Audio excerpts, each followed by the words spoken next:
அளவு ப்ளவுஸ் வச்சு ப்ளவுஸில் எப்படி ஃப்ரண்ட் கட் பண்ணலான்னு இந்த வீடியோவில் பார்க்கலாம். அளவு ப்ளவுஸ் எடுத்துன்னு அதில் ஷோல்டரில் பார்த்திங்கன்னா ஜாயிண்ட் வரும். பார்த்திங்கன்னா நம்ம ஷோல்டர் ஜாயின் பண்ணியிருப்போம். அந்த இடத்துல டேப்பை வச்சு நம்மளுடைய நிப்பிள் பாயிண்ட் நம்ம டாட் பிடிச்சிருக்க அந்த இடம் வரைக்கும் எனக்கு பார்த்திங்கன்னா 9 வருது. அதுக்கு கீழே பட்டி முடிகிற வரைக்கும் தையலோடு சேர்த்து எனக்கு 12 வருது. இந்த வீடியோவில் கொஞ்சம் ஒழுங்காக தெரியல. எனக்கு கீழே 12 வரைக்கும் வந்துச்சு. தையலோடு சேர்த்து நான் மார்க் பண்ணிக்கிறேன் 1/2 இன்ச்சுக்கு.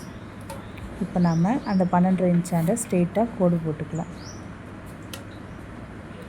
திரும்ப நம்ம அளவு எப்போவுமே நம்ம கொக்கி சைடு தான் எடுக்கணும்.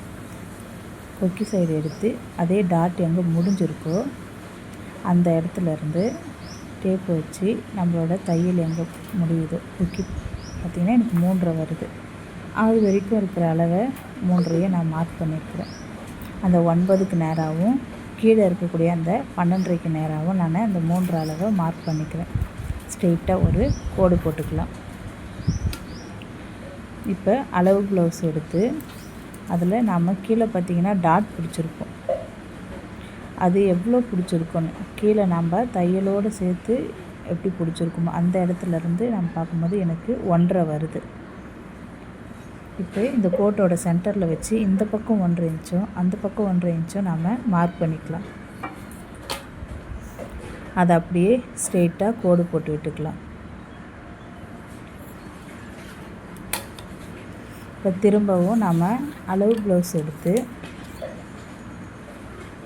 3 டாட் பிடிப்போம் பார்த்திங்களா.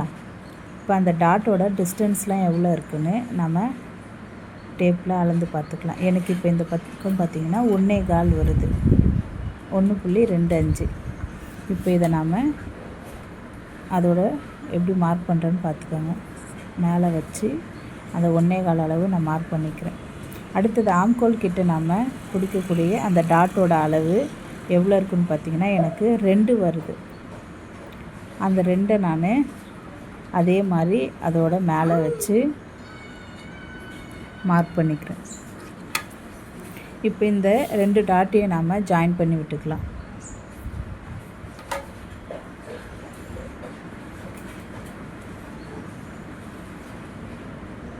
ஸ்கேலை ஸ்ட்ரெயிட்டாக வச்சு நான் மார்க் பண்ணிக்கிறேன்.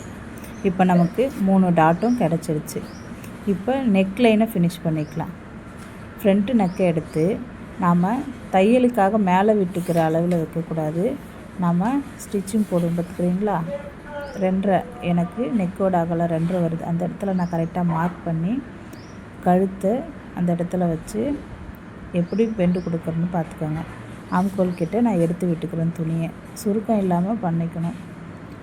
அப்போ தான் நமக்கு அளவு மாறாமல் இருக்கும். இப்போ கழுத்தை எடுத்து விட்டு அது மேலேயே நம்ம வரைஞ்சி விட்டுக்கலாம்.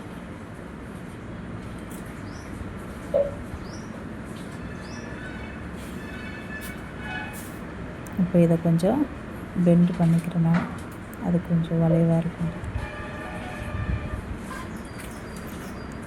ஆம்கோல் ஸ்கேல் வச்சு வளைச்சி விட்டுக்கிறேன். இப்போது நம்ம வளைச்சி விட்ட இடத்துல நம்மளோட நெக்கு எங்கே ஸ்டார்ட் ஆகுதோ அங்கே கொக்கி சைடு இருக்குது.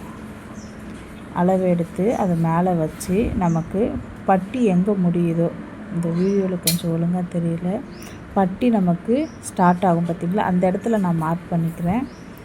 அதுக்கு கீழே நாம் ஃப்ரண்ட்டு டாட்டு பிடிக்கவும் கீழே பட்டி இணைக்கிறதுக்காகவும் 1 இன்ச் அளவுக்கு திரும்ப நான் ஒரு கோடு போட்டுக்கிறேன். அந்த கோடில் இருந்து நம்மளோட கீழே ஜாயின் பண்ணி விட்டுக்கிறேன். இப்போ நமக்கு ஃப்ரண்ட் சைடு ஃபுல்லாக எவ்வளோ வருதுன்னு பார்க்குறோம்.